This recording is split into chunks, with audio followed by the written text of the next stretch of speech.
Civil rights didn't write your resume, but civil rights made somebody read your resume. 90 a.m. We're live at the House of Justice. We do not have an audience because of the coronavirus situation, but we are here live.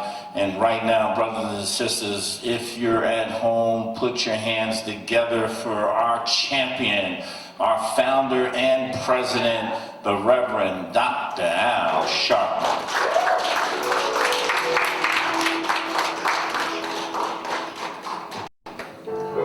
I've had some good days, I've had some hills to climb, I've had some weary days, yeah, some sleepless nights. But as I look around,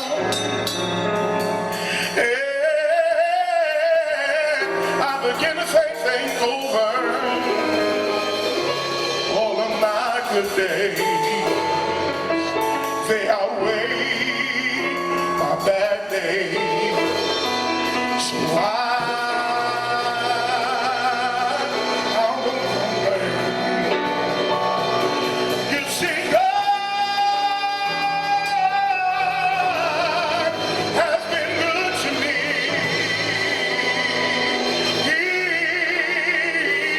He's been so good to me. He's been better to me than this whole world could ever be.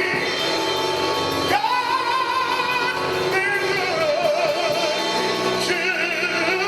to me. He tried my tears away, and he turned my midnight into day. So I thank you, Lord. I won't complain.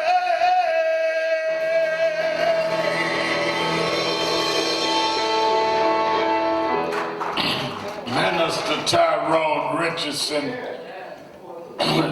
let me thank Attorney Michael Hardy, who's presiding this morning, to you that are listening to us live on 1190 WLIB AM in New York, you that are watching live on nationalactionnetwork.net and watching live stream on Facebook. We're certainly happy to be with you another Saturday morning where the action is to give our weekly report. And as Attorney Hardy said, in obeying with the request of the state, we have not had an audience here today, but that does not mean we will not have the action here today.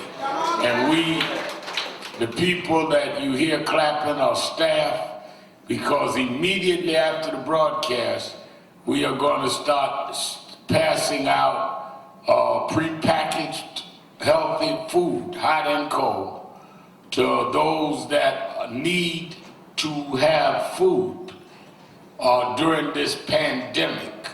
We are working in partnership with the World Central Kitchen.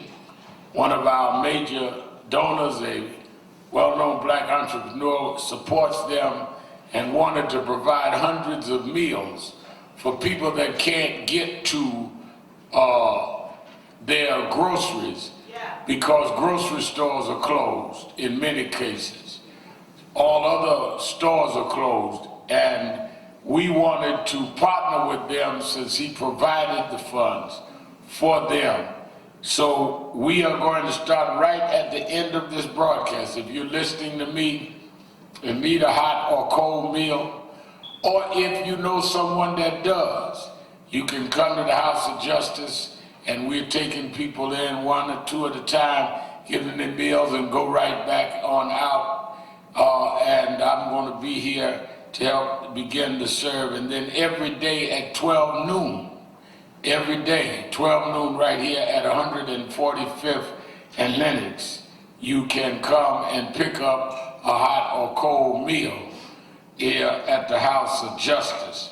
Again, if you are home and you want one for later or whatever, and in need, now if you got plenty groceries, don't come and take something that you know other people may need. But if you are in need or know someone of need that you can come and bring them to, then come to the House of Justice, 145th between Lenox and 7th, and we will immediately after I get through talking, begin the passing out of meals, distributing the meals. Our staff is here, they are essential workers, we're ready to get started, and we will do it today until the food runs out, and then we'll start again on Monday at 12 noon every day next week. One of the things that we must do is meet the challenge of the time.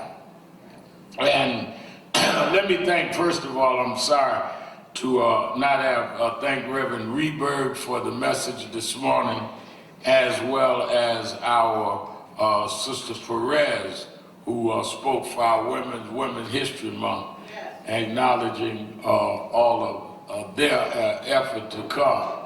Well, one of the things that we must do as a community is we must rise to the challenge, not let the challenge overwhelm us. And one of the reasons that I wanted Minister Richardson to read to sing I Won't Complain is that sometimes you need to sit back, as the song says, and think about what you've been through in life and reflect. One of the good things, and it's hard to find good things in the midst of bad, but one of the good things in the midst of this situation is it gives you time to reflect. And you ought to reflect on your own life and your own trials and your own tribulations and your own ups and downs. And that's why that song is so poignant to me, because it talked about I've had good days and bad days, but I won't complain, because in the end, when you balance it all out, all of my good days outweigh my bad days. Now, I've had some terrible days, but I've had some great days. I've had some days I didn't feel good, but I had better days and more days I felt fine. So as you are locked down and locked up, some of y'all listening to me on radio that would have never listened before because you'd have been out here in the street shopping and all of that, you should think about your good days outweighing your bad days and stop complaining, and then use this time constructively. I do a message on, before I get to that, I look around those that are working with us today. When I look at this platform before we start serving, and I see Gwen Carr, the mother of Eric Garner, she could have sat and had a permanent pity party to watch her son choked to death by a New York City policeman who never faced charges, and who we had to fight over 5 years even get him fired. Yet she turned her pain into power and helped to energize a movement against police brutality that was going on and needed some energy. I was on somewhere the other day traveling and watched, they did a 4-part series on Hulu on Hillary Clinton. And I saw on the Hulu, they showed a scene where she was embracing Gwen Carr. And as Gwen Carr was going through life, member of the church and serving in the community, let's give a hand. We're joined now live by Impact Family. We're here. I'm saying give a hand, but we are here. That's the staff clapping. because today there's no audience in New York. There's been the request for no gatherings, and we're abiding by that because of the pandemic, the coronavirus pandemic.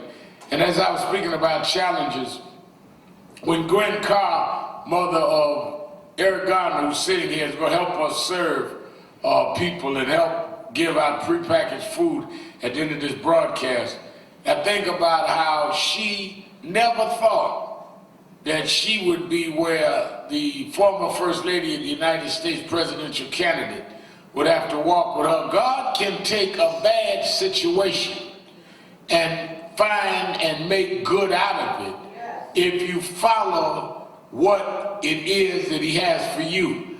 Now, I'm sure that if it was her choice, she would not have wanted it to be under the circumstances that it was. Certainly, she did not want to see any benefit in her son dying, and definitely we don't either.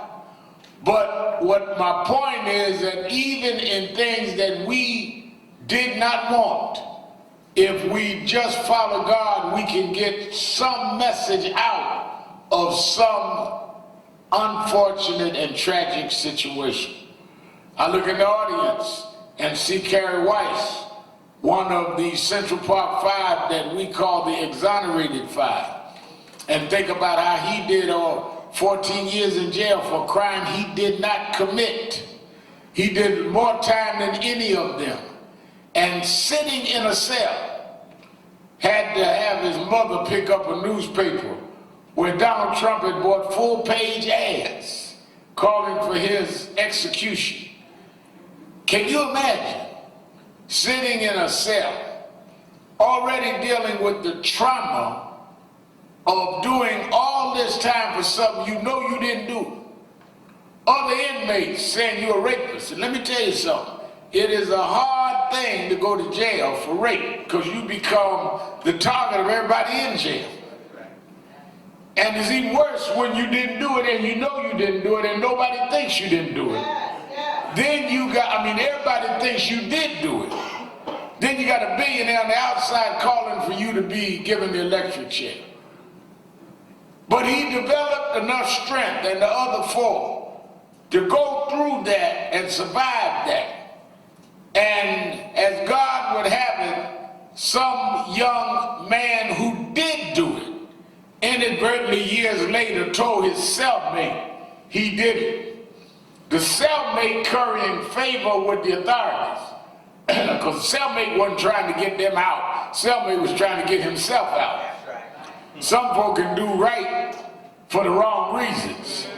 Don't think the cellmate was trying to stand up for the Central Park Five. He was trying to stand up for himself. And he tried to cut a deal by telling on his friend, saying those guys didn't do it. This years later now, Carrie had already done the time, still in there doing time. And when they matched the DNA, they found out that the guy was right. He did it, not them. Let them out. And then still couldn't get a job. Done 14 years in jail for rape. Who gonna hire him? Worked here for 3 years, and finally the city settled with him and the others. So as he sits here this morning getting ready to help give prepackaged foods out, he can really sing, I Won't Complain. One of the reasons that I don't complain, I was thinking yesterday as I was leaving National Action Network's downtown office, and we've gone through staff meeting, we were organizing for the mail distribution, for the meal distribution that we were doing today, and making sure that the food was here and the staff was here, that we were following all of the requirements of the state and the city. And I was leaving, Attorney Hardy said to me, well, you're going in early, there ain't no restaurants, you can't meet folk at your usual spots, everything's closed. I said, but you forget, I went to jail 90 days in Vieques, Puerto Rico, fighting against the Navy bombings. I've been to jail 2 or 3 times, 40 days at the time, for the day of outrage, where we stopped mass transit in New York around police brutality. So I've spent a lot of times in jail, 10 days on Rikers Island. my house being in is a whole lot better than the 90 days in the federal pen. So I don't care nothing of y'all talking about being self-quarantine is better than being federally in custody. So I just walk all around my apartment, slap the walls, open the refrigerator. I couldn't do none of that in jail. So y'all talk about quarantine, it's a vacation to me. So I ain't quarantined nothing. I can do it standing up. I live in a building where they have a club, fitness club. They closed the club. I work out in my apartment. I don't need no club. I can do the push-ups, sit-ups, pull-ups, squats, everything right in my living room. That's why I got one. Just learn to adjust. The story of the life of our people in this country is we had to learn to adjust. And even though we don't know why we're going through this, learn to adjust and go and find the good out of the bad and move on. So I encourage you, don't be sitting up getting on each other's nerves because you stuck at home. Because whoever is home with you didn't cause the pandemic. Use the time constructively. And I'm going to get back to that in a minute. Well, one of the things, though, National Action Network is a civil rights organization, and we try to keep the social policy issues out front. Because that's what we do. And I told you last Saturday that we were beginning to meet with members of Congress and of the Senate around this pandemic. What we have not heard is the issues raised of testing in disadvantaged communities or underserved communities.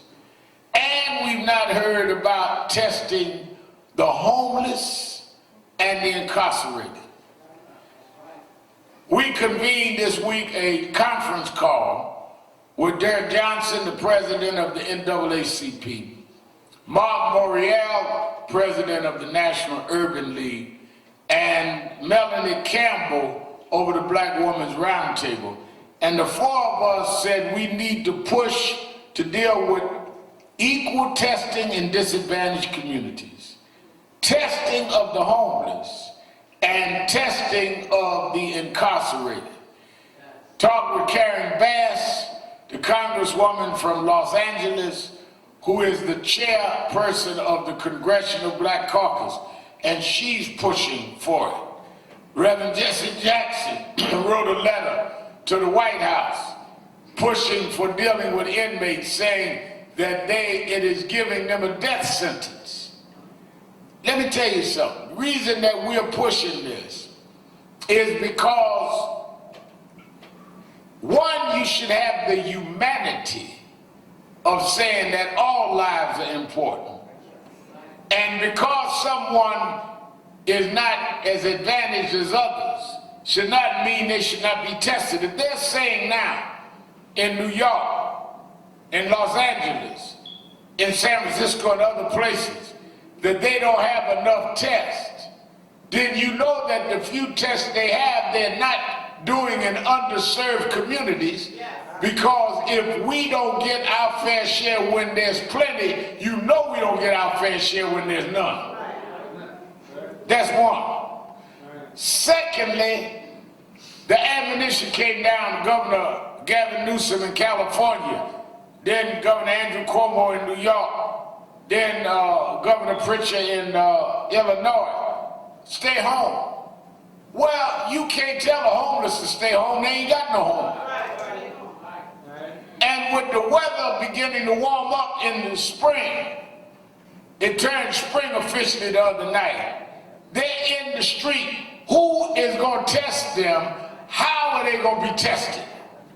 Or have you written off the homeless to say, well, don't test them, and if they die, let them die? Well, we can't do that.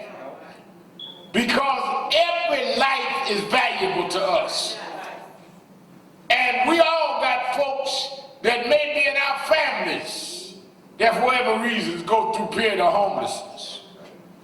The other part of that, and I want y'all to get this, is that you can recycle the whole pandemic.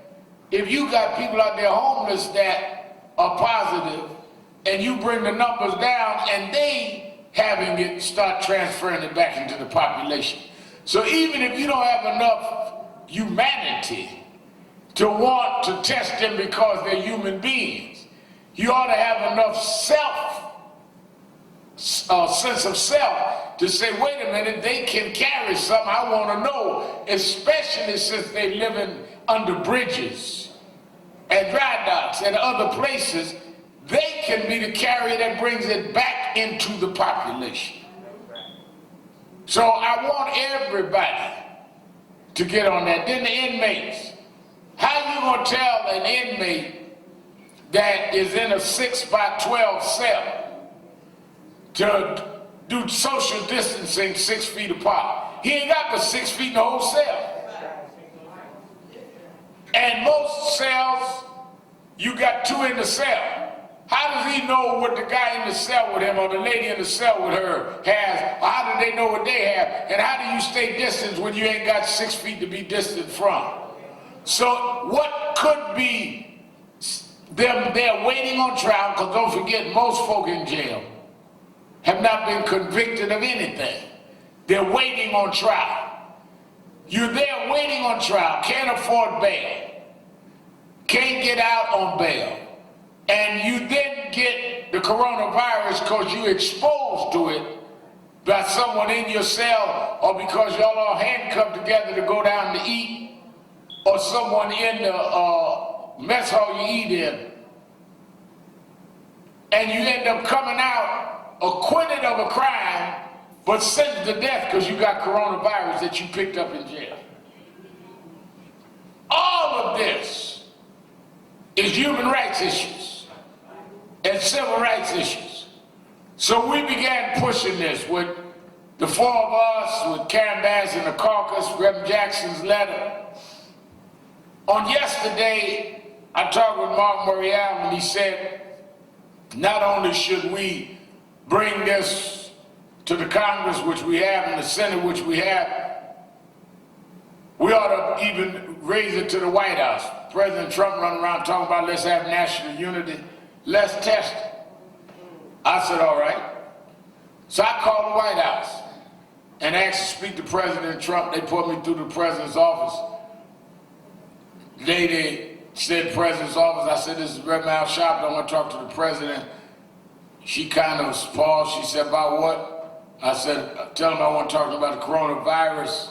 And it's not about politics. It's about a humanitarian concern. She said, I'll give him the message, Reverend. Hung up the phone. I left Nan. When I was leaving, he was coming on about to do his daily briefing. And he started reporting, and he had the Secretary of State Pompeo there, and he had Dr. Fauci and all of them. And I watched a little of it, and I got on downstairs, got in the car, rode over to 30 Rock to start my daily radio show. And we have a TV screen on in the radio studio, and I watched, he was still talking. In the middle of him talking, I kind of caught out the corner of my eye. He got into it with Pete Alexander, NBC. Yeah. Pete Alexander asked him a question, and he went off on Pete Alexander. You a bad reporter, and this, that, and the other, and you work for Comcast, that I call Comcast, NBC. So I said to myself, well, I know he ain't gonna like when he get my message, because my show comes on MSNBC. And I went on doing my radio show. And about an hour into my show, he went on off the TV, and they went back to regular programming, and I'm watching in between, doing my show, and at breaks I watch and return calls. About an hour after that, Gwen Cobb, my cell phone rings, and I'm going to break. I didn't know the number, 202 number. I went to break, picked up the phone, I said hello. They said, would you hold on for the president? And Trump called me back, to my surprise. And I said, Mr. President, I said, let me say thank you for returning the call. This is not about me and you agreeing on anything. You have your opinion of me. I have my opinion of you. And I laid out the case as I saw it in terms of the homeless and in terms of those incarcerated. And I told them this is a concern of National Action Network and NAACP and Urban League and others, the Conference of National Black Churches, that is the 8 black denominations in the country, National Baptist, Church of God in Christ, on and on, had a conference call that was convened by Dr. W. Franklin Richardson, who also chairs the board of National Action Network. They have a moral concern. This is beyond whether we like you or not. This is beyond whether you like us or not. Inmates and the homeless, we have a moral obligation to raise the issue. And he said, well, Al, you know, I've known you a long time and we've had our disagreements. He said, I'll take it under consideration. I said, fine. I said, I want to tweet out that I made this appeal. I know that you have conversations private. I don't have private conversations with you. I'm going to beat you to the Twitter today and tweet it out, because I want everybody to know that we are not talking politics, and he did not ask me nothing about politics. That this is a concern, that if Trump can take a call and return it to Al Sharpton, then every governor and every mayor and everybody ought to be dealing with also the issues of the homeless and the inmates. I think that everybody watching me knows how Trump feels about me and I feel about Trump, and ain't nothing changed. But if he can return my call, then what is your governor? What is your mayor? What is your senator gonna do? And let me say this, because I'm up here in Harlem and I know how we think. Right away people talk about, I hope him and Trump ain't making up, gonna hurt Biden. We ain't meeting, we ain't taking pictures, we ain't going out to where you got Mar-a-Lago, none of that. Why do you assume that Governor Newsom and Governor Cuomo and others can talk to Trump and not cave in? But if a black man talk to him, all of a sudden we so dumb that we just gonna flip and get flattened. Give us at least as much credit as anybody else that we know how to operate like grown folks like everybody else. I think I handle some of that riffraff stuff, because I know I used to hang out with riffraff folks. I know how to talk to them too. Get all that riffraff stuff out. All that, I hope Reb Al ain't doing that. Hope nothing. Hope we can get the homeless and the inmates tested. Quit trying to read into if something will happen. Something's already happening. You got coronavirus and our brothers and sisters in danger, and I'll call whoever I can call to try to deal with this. Too many people call me with all kind of conspiracy theories. Do you think the Martians did it? Do you think this, that, and other? I think we got a problem.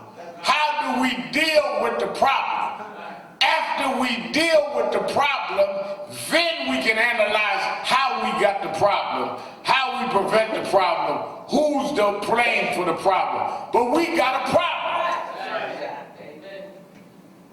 If you were driving a car and ran into a ditch, you don't sit in the ditch talking about how you ran in the ditch, who should have done something. Did they line up the wheels right? Did the steering wheel go off? First, get your butt out the ditch. Sit around in the ditch, having a ditch meeting. That ain't smart. We are in a situation, and we need to let the situation be dealt with and deal with these situations to first alleviate the pain of our people and alleviate the situations that they're faced with. And I think that too many of us are so caught up in what it is that we want to appear to be smart and bright that we do not look at the fact that we've got to first address people's pain. That's why I told our staff here at National Action Network that I don't care how much analysis we want. We have some very bright, conscious people that work here. But your analysis is good after we get some food on the table for folk that need it. After we make sure that there's equal testing in the Harlems of this country. Don't hand me a paper of your analysis until we have served the people. People need to be served, not lectured to. We come in the tradition of Dr. King. The difference between Dr. King and others is Dr. King said we cannot be trapped in the paralysis of analysis. And that's what a lot of our young activists and old activists get caught in, the paralysis of analysis. They're somewhere now blogging on what we are about to have or what's going on rather than dealing with the issues at hand that our people are suffering. Jesus said, if you love me, feed my sheep. Amen. If you love me, feed my sheep. Don't analyze what lamb will do, feed the sheep. That's it. Same thing I want to admonish our churches. Most of us are in situations now where people cannot have service. It is not a testament to your faith to tell people that let's have church anyhow, because you are putting people in danger. You need to do what we're doing today, have a social media or viral service until this thing is under control. Well, no, I have faith God will bring me through. I have faith that God will give me the information to operate safely. Otherwise, he would not have given you to be shepherd over a flock if you would knowingly lead your flock into danger. Telling folk to ignore what is safe. I want y'all to get this now. To tell folk to ignore what is safe is like a shepherd taking his sheep over a cliff, talking about God will catch me on the way down. No, you won't. The ground will catch you when you splatter, because you knew better than to go over that cliff. Law of gravity gonna bring you down. If they have warned you that you've got thousands already dead in this country, and it's spreading, and they don't know how many thousands have tested positive because they have just started testing, then you ought to have enough sense to abide by that, because the more people you congregate, the more likely that someone there has the virus and can pass it on. You can't talk about you love everybody, love your neighbor, and you put them in that kind of danger. That's why you have the ability to have a social media service, a viral service. Well, Doc, you know, my folk ain't gonna give over the internet. They ain't gonna give nothing if they are sick or dead. And you cannot risk your life or the life of your people because of the habits of offering. Just reorientate them toward giving online. But we are in a serious situation. And don't try to act like that you're testing your faith by taking an unnecessary risk on your life. Now, you may not agree. So I tell you what, anybody that is telling you that we don't have to listen to them. That's man.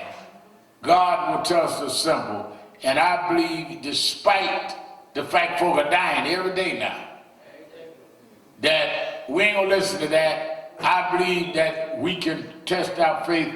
Tell that preacher, tell that prophet, let those that want to come in for food come on in, let them in.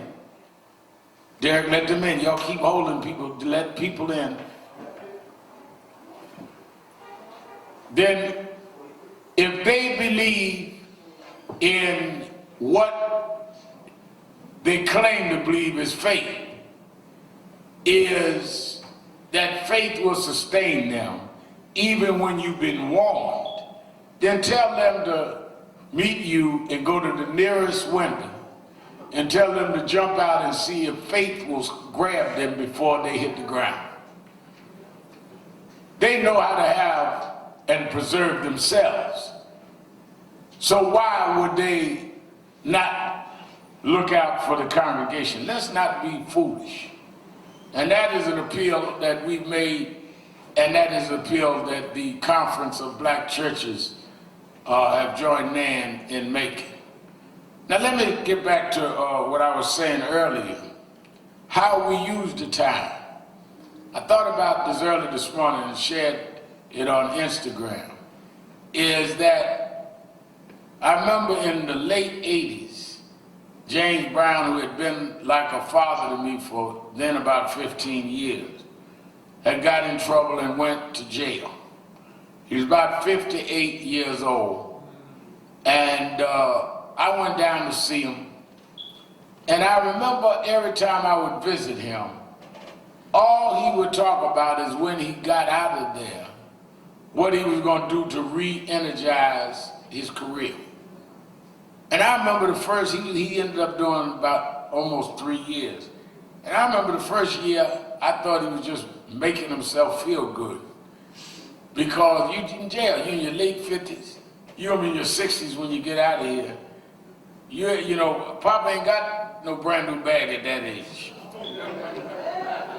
But he kept telling me, Reverend, I'm gonna be bigger than I ever was. He was planning his comeback when he was held back.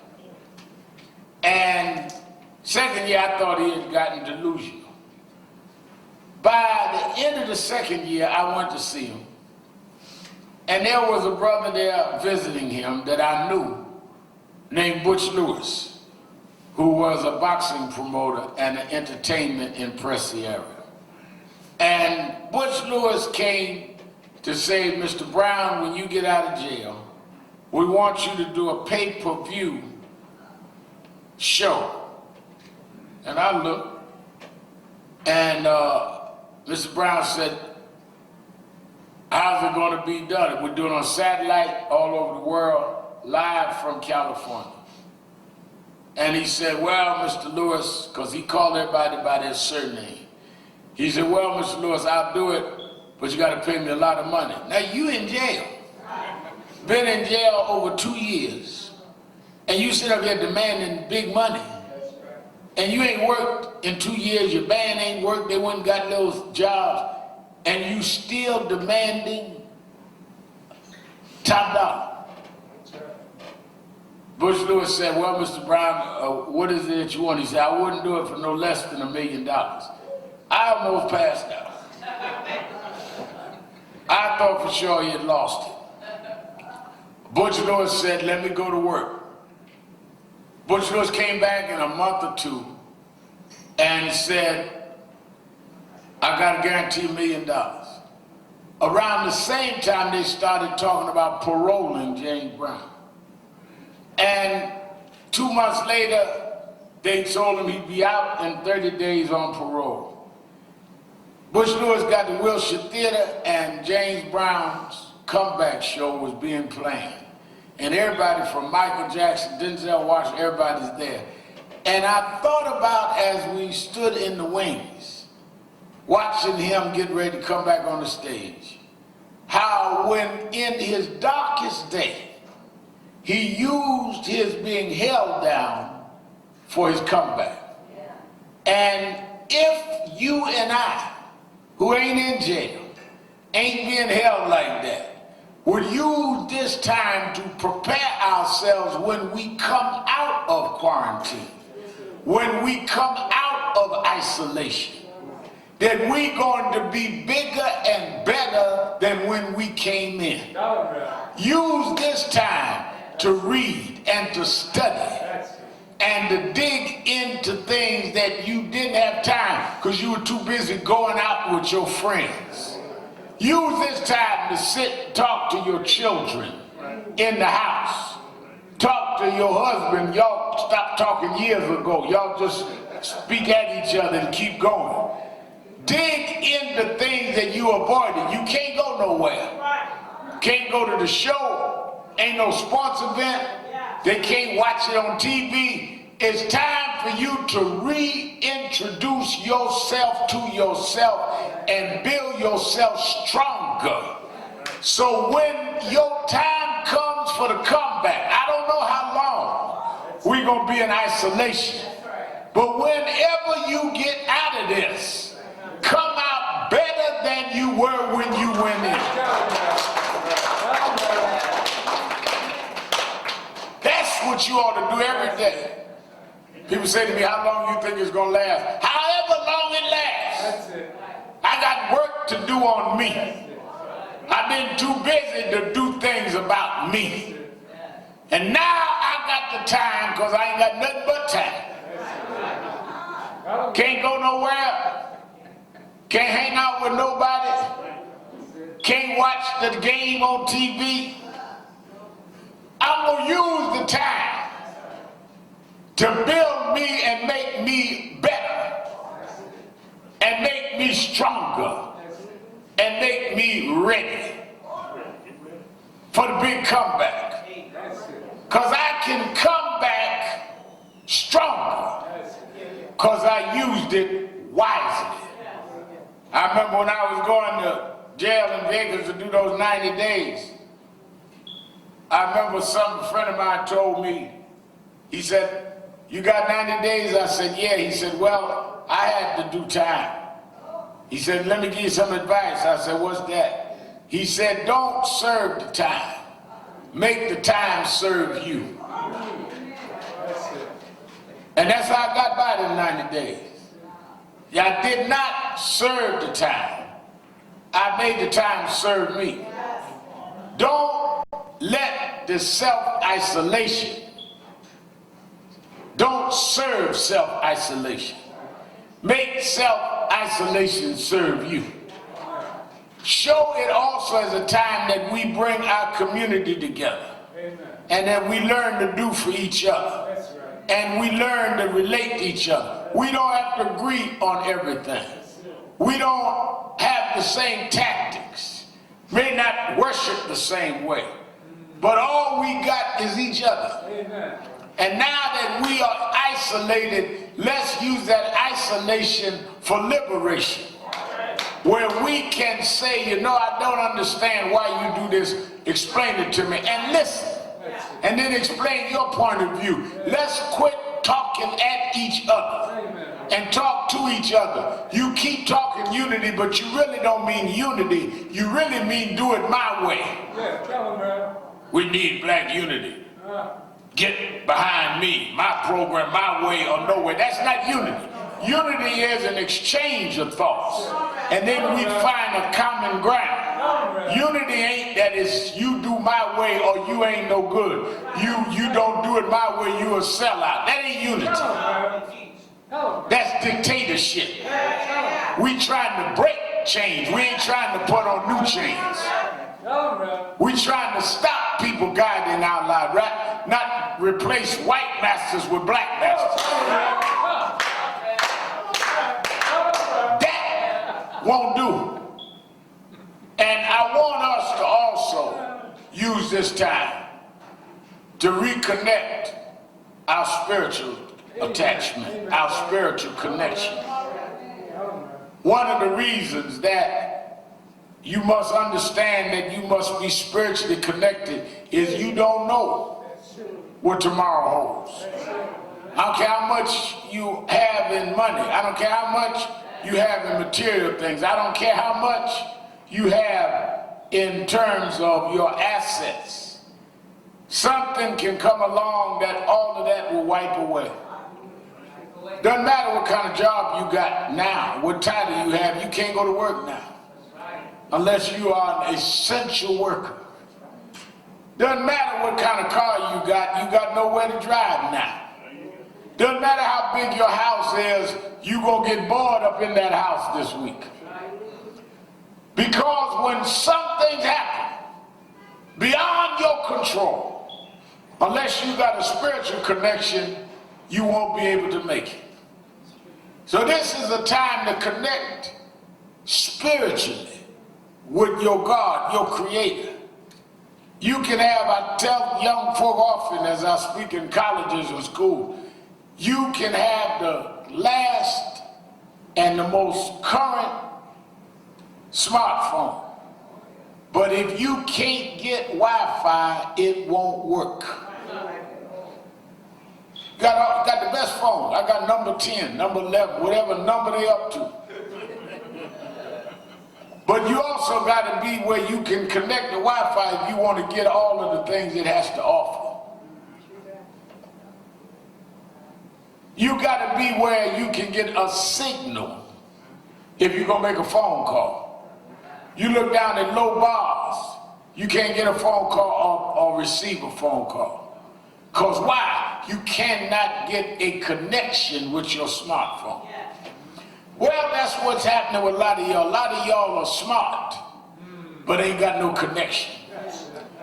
A lot of y'all got all the equipment, all the education, all the refinement, all the polish, but you don't have no connection. A lot of y'all got the contacts, you know the big shots. You can get them on the phone. You go to the right affairs, the right events, you invited to the right red carpet premieres, but you lost your connection.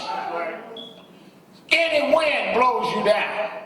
Any trouble crushes you. Any situation rattles you because you lost your connection. But I've known people in life that didn't have any education, didn't have any refinement, any polish, but they had a spiritual connection.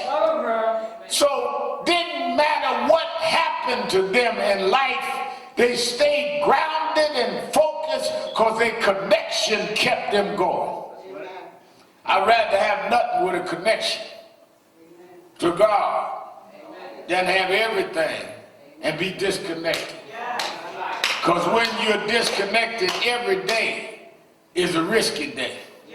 When you're disconnected, every day is playing Russian roulette with whether you gonna get to the other side. But when you connected, you can say my faith is built on nothing less.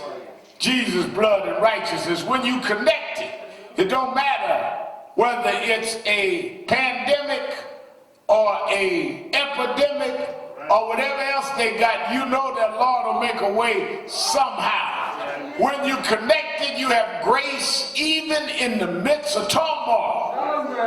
Because that is what kept our people going. Our people did not survive on ideology and on information that only the conscious had. They survived because the spirit in them told them to hold on. Somehow we'll get through, and they did get through. But they produced children that have lost their connection. And that's why we keep running to the end of where we can take it and we can't go no further. There's a place where you give out, but where if you connected, God will step in.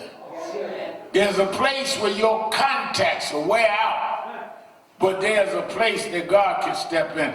You must maintain that. And anything that separates you from that connection, I don't care how much you talk about how bad and big and conscious and relevant you think you are, you're only playing with yourself.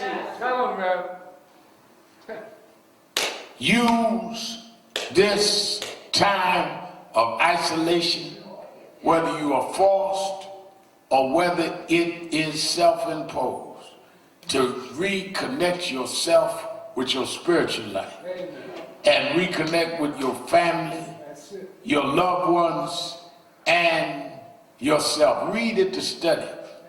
I would keep talking to people that be quoting people. They learn to quote, never read the whole book. I was talking to a friend the other day. Well, you know, you would do so. Yeah, but read the whole book. You took a line out, that ain't all you said. Oh, you know, I knew you knew. Ain't all he said. Tupac, I knew Tupac. I went and got Tupac out of solitary in jail. I know what Tupac said. We get a half or something and act like we the master of it. Just like some of you Christians take a half of scripture and quote it out of context and use that all your life. I know some folk been misquoting the same scripture 30 years. Don't know what it means, don't know the context that it comes from. Use this time to study what you claim you believe in, because you'll find there's a lot of depth in it that you've been missing. That's why I can face tomorrow, because I know who holds tomorrow. That's it. They ask the president every day, how long do you think it'll last? How long before we get tested? He don't know. He called Dr. Fauci out, he don't know. Called the Secretary of Health and Human Services, he don't know. Turn the channel and the governor's on another channel. How long, governor, we gonna have to stay with everything closed? He don't know. Turn another channel, the mayor's on. Mayor saying we need tests. How long before we get the testing kits in? He don't know. But my faith ain't in the president. My faith ain't in the governor. My faith ain't in the mayor. My faith is in he that controls tomorrow. The reason they don't know is they don't control tomorrow. Today is Saturday. I put my faith in the offer of Sunday and Monday, and if I put my faith in God, God will help me make it through anything. Reason I can get through the coronavirus epidemic or pandemic is I've been through stuff before. And I don't know how I got through, because I didn't get through by myself. But there was a God that gave me strength that I didn't even know I had or needed.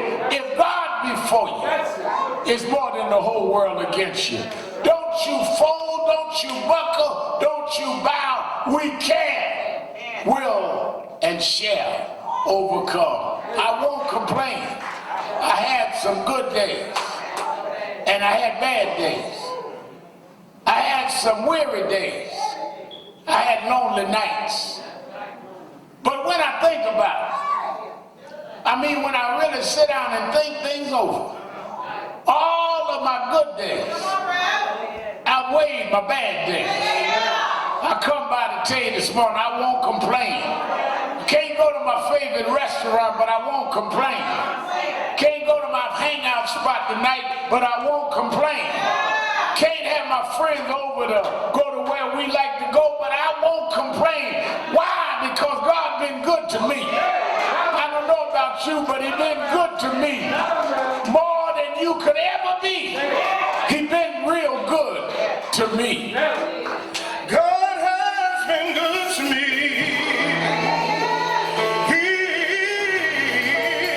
He's been so good to me. He's been better to me than this whole world could ever be. God's been good to me. He's tried my tears away. And he turned my midnights into day. So I'll say, thank you, Lord. Thank you, Lord. I won't complain.